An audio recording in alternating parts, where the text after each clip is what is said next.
كيفكن حبايبي؟ هلا سمعتوا لنا القرارات الجديده اللي طلعت فيها الحكومه السوريه؟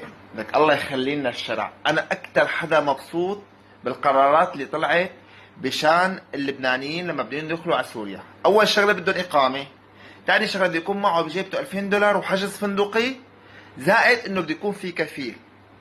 اقسم بالله هذا اكثر قرار شفق لبنان، اكثر قرار خلى هيك صدرنا يبرد من جوا. على المعاملة اللي عملونا اياها اللبنانيين من وقت ما بلشت الأزمة لحد قبل ما يطير النظام السابق. يعني أقسم بالله هذا القرار الوحيد اللي إجا بمحله 100% نتيجة التعامل الغبي من قبل اللبنانيين، وكيف كانوا يتعاملوا مع السوريين. يعني طريقتهم بالتعامل معنا كانت كتير تافهة.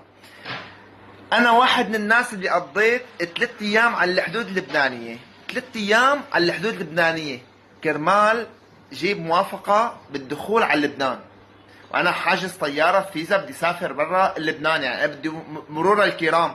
3 أيام ضلوا منيمين على الحدود اللبنانية، 3 أيام. كل ما نقول لهم نحن سوريين انتوا فهمكم كفاية. فهذا القرار المضبوط 100%، وأنا كتير مروق. ما عاد بدنا لبنانية بالبلد، خالصين. سلام.